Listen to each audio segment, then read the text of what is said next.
Assalamualaikum Pak Ustadz. Waalaikumsalam warahmatullahi wabarakatuh. Alhamdulillah.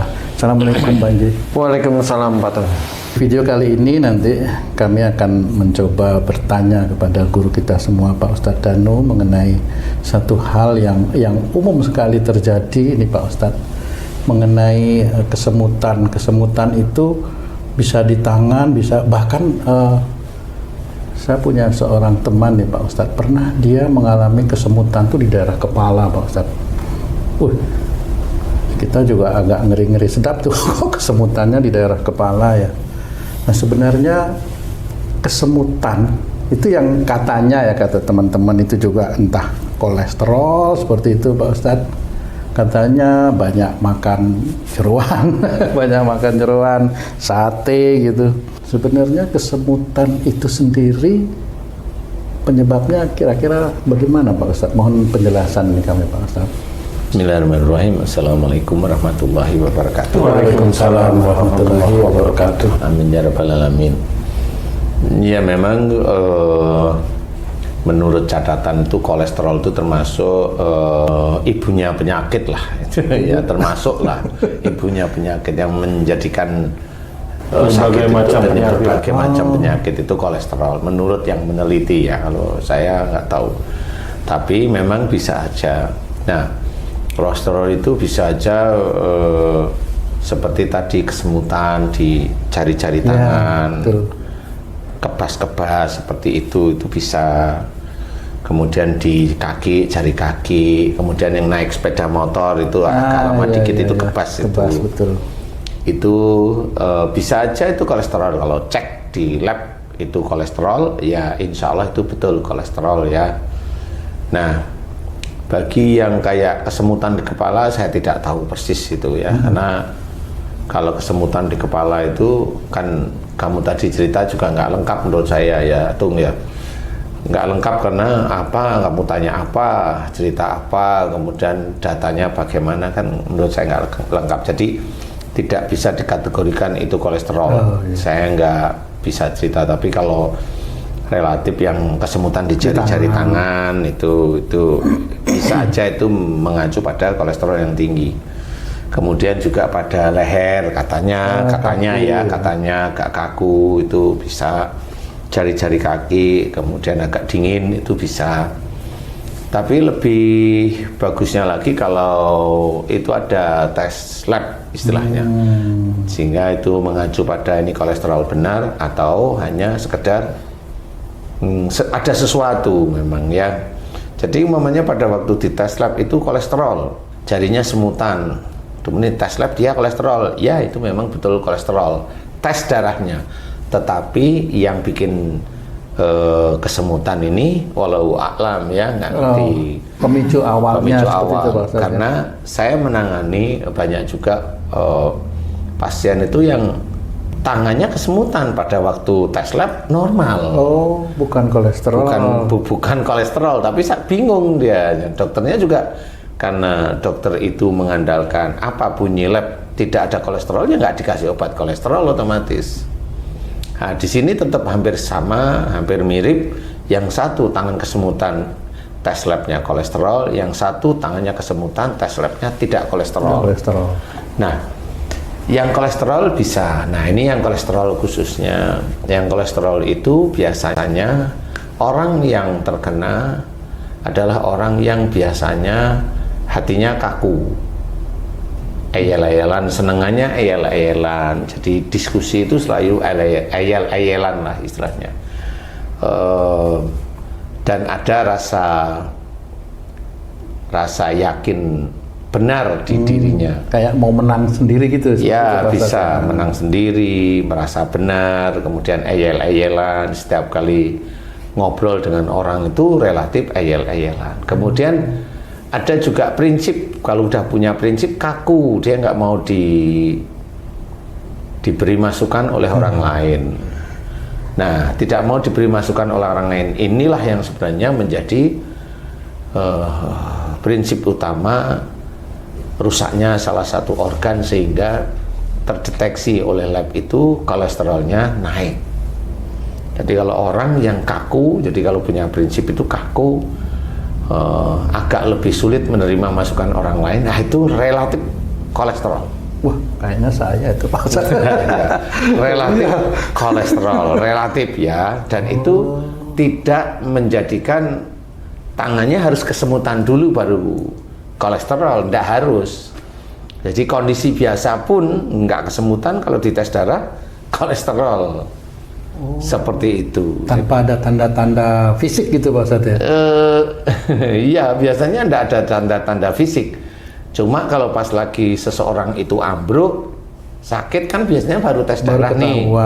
Minum ini nggak sembuh, minum ini nggak sembuh. Nah, baru tes darah. Kalau dokter kan analisa awal kan pasti dari situ, tes darah kan gitu ya. Kemudian dianalisa. Kalau muncul kolesterol ini, dokter akan ngasih obat itu. Nah, ngasih obat itu memang hanya sekedar kolesterolnya dilawan oleh obat itu. Jadi bukan organ yang rusak disembuhkan oleh obat itu, enggak. Oh, jadi obat hanya meredam kolesterol. Iya. Organ yang rusak tetap rusak. Tetap rusak. Astagfirullah. Tetap rusak itu. Jadi tidak bisa kalau mamanya dia kena kolesterol, mamanya ya organ rusak dia mengeluarkan kolesterol lebih sedikit, dia rusak. Nah, kolesterol ini kan nggak bisa diapa-apain, dia akan berjalan aja di darah. Kalau rusak di titik itu seperti kayak begini. Kita punya sirkulasi kolam renang nih. Ya. Kan ada pompa, ada kolam renangnya, ada overflow, overflow ya, berputar terus, ya, air, ya. berputar, ya. Nah, itu kolesterol itu ibaratnya warna di kolam renang itu kan jernih, kasih aja warna merah. Ya, dia terus kolesterol merah terus berputar gitu. Nah, merah terus berputar sebenarnya. Nah, nanti obat dokter itu yang menetralkan warna merah. Nah, warna merahnya hilang. Baru perputaran darah itu normal. Tapi nanti suatu ketika dia akan kumat lagi. Oh, berarti warna merah itu sembunyi di titik-titik di darah-darah gitu Pak Ustadz? Ya kayak kolam renang itu tadi ada flow-nya, ada alirannya seperti itu. Nah, kolesterol kalau kena obat ya itu seperti warna merah tadi itu dinetralkan dengan obatnya. Jadi organnya masih. Nah, organ ini sulit untuk disembuhkan karena organ yang rusak. Dalam Islam ada nasihat-nasihat baik, yaitu jangan kaku hati, jangan keras hati, sikapnya nggak boleh keras dan sebagainya. Itu memang sudah diajarkan oleh Allah Ta'ala. Pamannya salah satu ayatnya, fabi rahmati minallah lintalahum walakun tafadol qalidal qalbi lang fadu min haulik fa'fu anhum wastaghfir lahum wasyawirhum fil amri dan sebagainya. Itu ini diceritakan, maka dengan rahmat Allah lemah lembutlah kamu kepada mereka. Berarti lemah lembut itu ya tutur kata, ya perilaku. Jika engkau bersikap keras dan berhati kasar, maka mereka akan menjauh darimu. Jadi secara fisik, sikap keras dan kasar hati kita itu akan menjadi orang lain tuh tidak mau dekat sebenarnya. Nah, ayat ini bisa mengacu pada prinsip yang tadi. Kolesterol itu insya Allah ya dari itu, sikapnya keras, hatinya kasar, itu seperti itu. Ya ini yang menjadikan orang itu kolesterol, termasuk nanti asam urat. Nah ini kita bahas di kolesterol. Nah kolesterol inilah kalau ingin sembuh beneran ya dia harus merubah sifatnya, yang kaku, yang arogan, mamanya, yang egois, yang kasar. Itu bersikaplah lemah lembut seperti yang Allah tuntunkan dalam ayat tersebut, sehingga orang itu akan kembali ke jalan Allah, kemudian tahu kalau dia salah, dia mohon ampun kepada Allah Ta'ala. Keras dia ganti dengan kelemah lembutan, kasar dia ganti dengan baik dan sebagainya, terhadap siapapun dalam kondisi terhadap siapapun. Jadi ini bisa dipergunakan, ini ayat untuk dakwah bisa, ayat untuk sehari-hari juga bisa. Walaupun tidak dakwah, tapi kalau kita ngobrolnya baik, kemudian kita dengan teman dengan teman ya baik, dengan orang baru pun baik. Nah, itulah anjuran Allah. Nah, pada saat kita itu mengerjakan, bicara kita itu lemah lembut, kemudian sikap kita itu halus, tidak kasar, kemudian hati kita lembut, tidak kasar, tidak keras, insya Allah orang itu akan dekat kepada kita. Dekat kepada kita. Walaupun umpamanya ada orang yang dia itu agamanya jago tapi keras, kasar dan sebagainya, orang nggak mau. Hanya orang-orang yang satu prinsip, satu habit dengan dia, nah itu baru kelihatan. Sama-sama kasar. Sama-sama kasar. Ya, yang lemah lembut nggak akan mau yang seperti itu. Nah, yang kasar ini nanti penyakitnya ya begitu-begitu.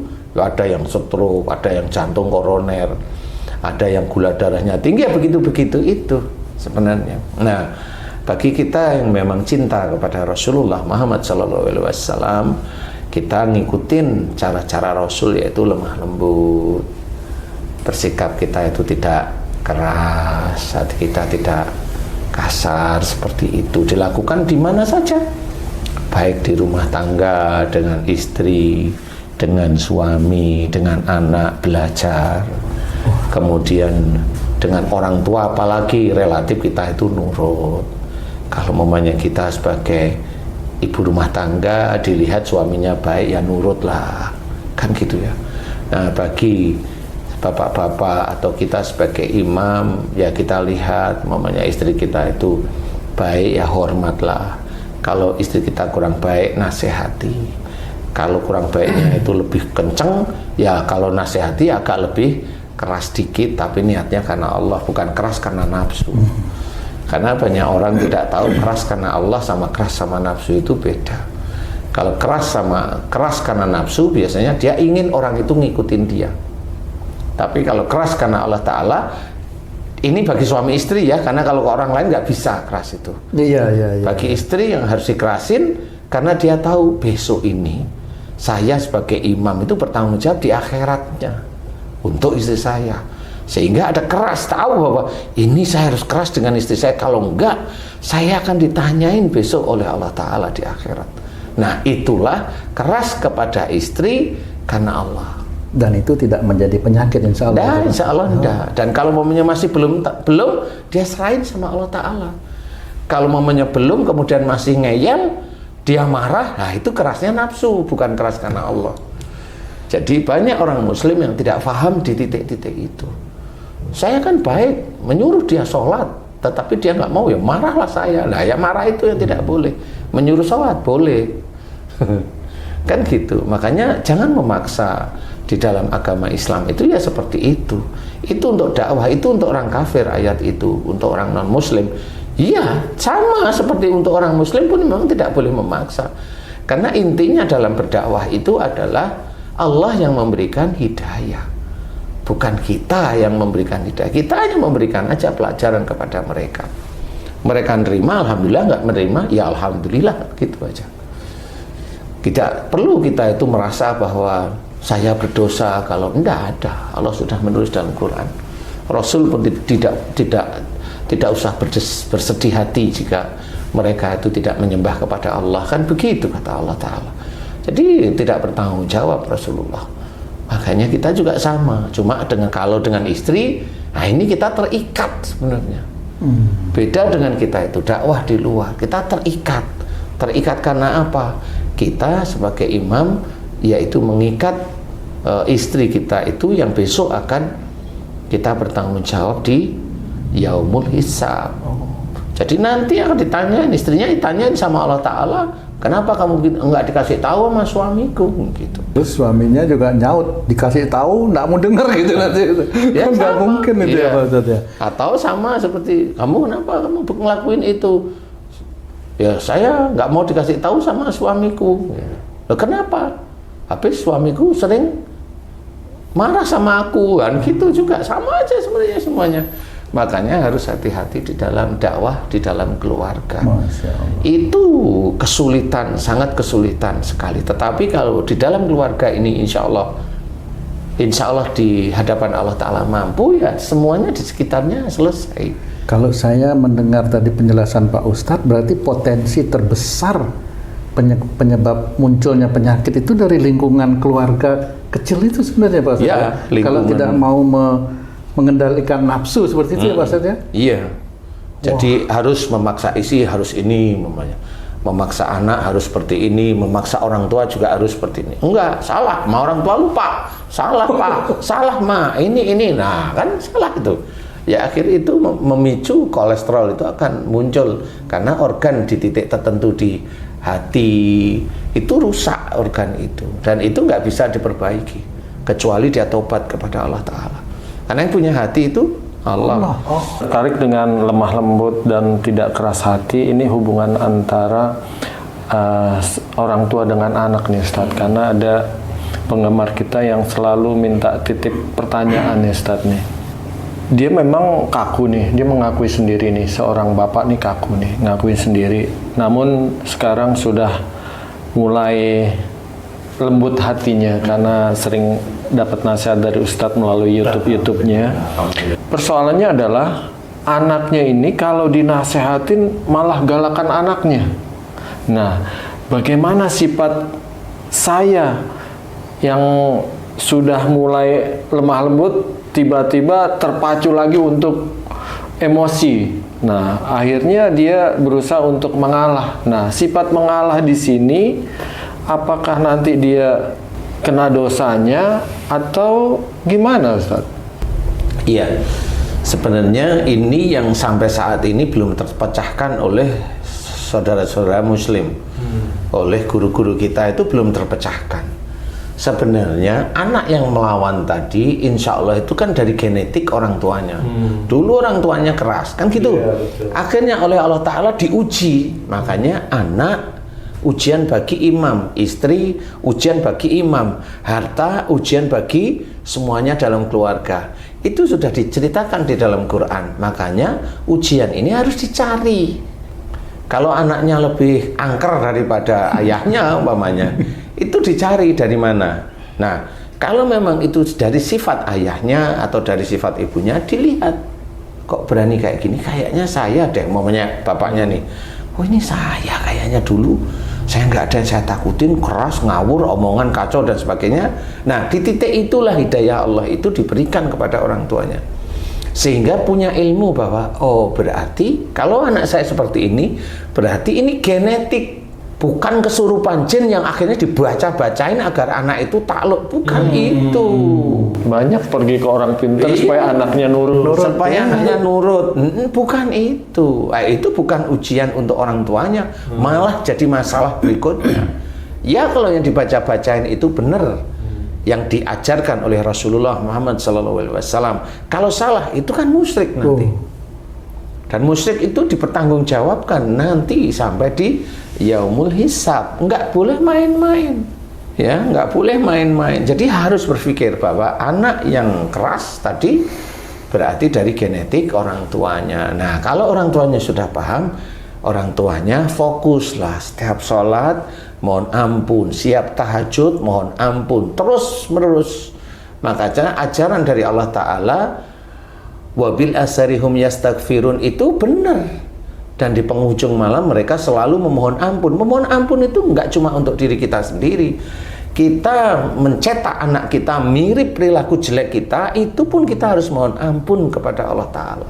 Memohon ampunan. Iya, jadi mamanya Haji J, anak saya, ya tahu Haji J itu kurang ajar. Tahu nih, kok kayaknya sifat saya tiap malam hanya cuma mohon ampun. Ya Allah, anakku yang bernama Jainuddin ini, jika dia keras kepala melawan orang tua, jika itu dari sifat-sifat saya sejak akil balik saya hingga saat ini, aku mohon ampun kepadamu ya Allah. Astagfirullahaladzim. Itu sebenarnya, itu mohonkan ampunan terus menerus. Nanti yang menjadikan anak menjadi baik itu ya dari permohonan ampun orang tuanya ini kepada Allah Ta'ala, sehingga genetik tidak baik ini dirubah. Oh, bisa seperti itu Pak Ustadz? Ya wallahu alam. Karena selama ini saya mengajarkan orang-orang seperti itu, ya anaknya berubah. Insya Allah seperti itu. Nah, doa tadi kalau kita misalkan ke istri, ya Allah ampunilah saya karena istri saya karena saya kurang gimana tuh? Membimbing. Itu bisa juga Ustaz? Sebenarnya kalau istri bapak-bapak, saya nggak tahu bapak-bapak. Ya istilahnya berani sama suami dan lain-lain. Sebenarnya kalau ini kan serius nih ya Ci ya. Beraninya itu pada saat awal menikah, sebelum menikah, atau setelah menikah. Karena ini beda-beda titiknya. Kalau berani dia sebelum menikah, berarti dari genetik orang tuanya. Tapi setelah menikah dilihat dulunya baik, tapi kok akhirnya lu kok lama-lama kok tambah berani nih gitu. Nah, beraninya si istri kepada laki-laki mah banyak. Karena nggak taunya suami memanjakan istrinya. Suami disuruh istri nurut, akhirnya istri kan berani. Melawan ini kan berani, besar kepala akhirnya. Nah, ini kesalahan siapa? Istrinya ya salah, suaminya juga salah. Karena tidak mendidik dengan memanjakan istrinya. Saya anggap memanjakan ya, memanjakan istrinya. Inilah sebenarnya ujiannya itu malah ditabrak, membikin ujian baru. Seperti itu. Makanya imam itu tetap harus jadi imam. Kalau istrinya salah, ya ditegur baik-baik. Kalau ngelunjak, ya dinasehatin, nggak boleh kamu gini, seperti itu. Nah, di sini bukan karena si suami kurang dalam memberi pelajaran, tapi ada step-step tertentu yang memang suami salah di titik-titik itu. Ya, kalau global sih iya, tetapi salahnya ini kalau memang mau diperbaiki ya diperbaiki. Di luar si suami itu memperbaiki sifatnya yang terlalu lemah terhadap istri, di luar itu lagi yang kedua adalah ya memberikan pengertian pada istri apa yang salah di istri. Istri mamanya tugasnya ngelahirin, tapi dia nolak, aku nggak mau ngelahirin kan. Kamu aja ngelahirin. Maksudnya itu kan tugas ya Cia. Masa nggak mau ngelahirin kan gitu ya.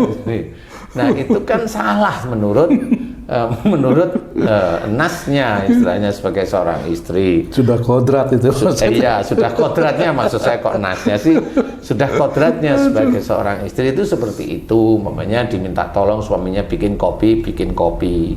Kalau suaminya itu kerja, istri hanya di rumah, ya pekerjaan rumah itu istri yang kerjakan. Nah, suami itu kalau mamanya si istri itu lagi sibuk lah itu membantu namanya. Itu ciri Rasul seperti itu.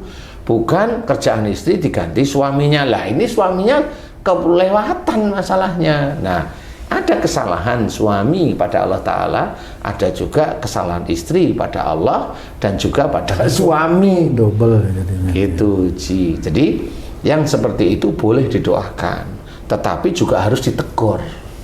Karena kalau nggak ditegur, nggak ngerti salahnya istri di mana Ji. Paham ya? Nah, kalau sampai seperti itu, si suami tidak punya lah, insya Allah nggak punya lah kolesterol. Nah, yang kolesterol bisa aja si istrinya, karena ngeyel bisa aja kolesterol akhirnya apa? Punya penyakit jantung, semutan, kan macam-macam nih akhirnya apa? Nggak sebelum kesemutan atau penyakit jantung badan mulai melar, kan gitu, gemuk maksudnya Ji. Karena apa? Nggak banyak gerak. Kan gitu ya, Banyak makan, nggak banyak gerak. Iya, kalau mamanya saya nggak banyak gerak ya saya makan sayur aja, nasinya dikit kan gitu, sayurnya ya dikit karena nggak banyak gerak. Kecuali kalau memang saya banyak gerak ya oke lah ngikutin kan seperti itu ya. Makan ayam ya yang kecil-kecil aja seperti itu. Insya Allah kalau kolesterol hanya itu. Jadi orangnya biasanya kaku, ngeyelan, berani, seperti itu awalnya begitu. Nah, caranya, nah ini kan sudah saya ceritain nih, ada kaku, ngeyelan, arogan dan sebagainya. Ini kolesterol muncul, mohon ampunlah di titik tadi, kekakuan. Ya Allah, jika aku selama ini orangnya kaku, emosional, tidak mau menerima pendapat suamiku atau tidak mau menerima pendapat istriku atau orang lain, jika itu dosa, ampuni dosa-dosaku. Terus ulangi. Insya Allah nanti beberapa hari kolesterol turun kok. Nggak lama insya Allah itu. Tapi kemudian mulai perilaku dirubah. Ya, seperti bapak tadi, kalau anaknya ngeyel didoain. Seperti tadi, mohon ampunan. Nanti ditunggu biar anaknya berani, biarin nanti suatu ketika kalau ayahnya memang sungguh-sungguh dia itu berubah, dia sudah tahu dan berubah, tinggal dosa-dosa lama ini kan nggak pernah dimohonkan ampun biasanya. Karena tahajudnya itu biasanya disuruh minta dunia. Jadi dia lupa kalau mohon ampun kalau sholat hanya 3 kali. Kan gitu, padahal mohon ampun itu banyak setiap saat. Kita salah bicara, kita salah berpikir, suudzon maksudnya ya. Kemudian dari gestur kita terhadap orang tidak suka, itu kan kelihatan nggak suka, seperti itu. Ya kan?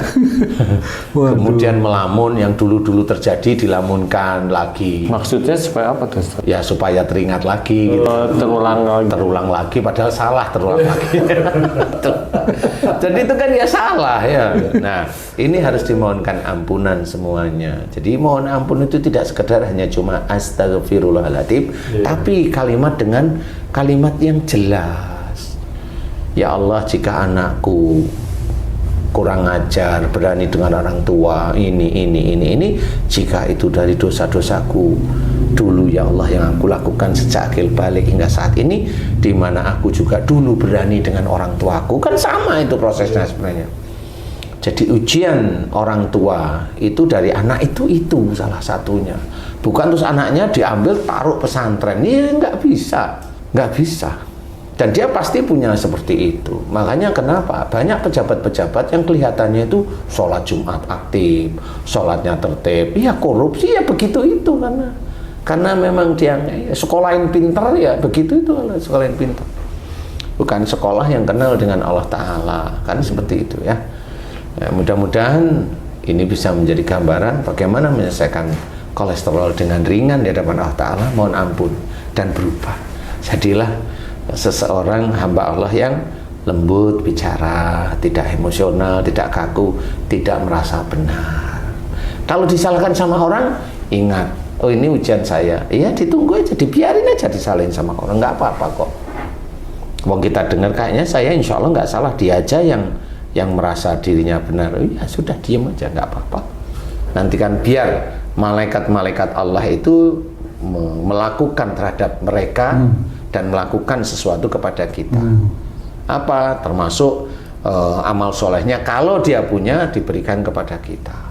Kalau dia tidak punya amal soleh ya karena merasa pintar terus kan ujub, riak, sombong kan, jadi amal soleh hilang semua. Dosa kita diberikan kepada dia. Itu kan enak ya. Jadi tidak melakukan suatu kegiatan ibadah tapi dapat pahala, dosa kita dihilangkan. Itu cara-cara Allah, itu cara-cara Rasul untuk menyelesaikan masalah sehari-hari secara Islami, insya Allah. Wallahu a'lam. Alhamdulillah. Alhamdulillahirrabbilalamin. Terima kasih banyak penjelasannya Pak Ustadz.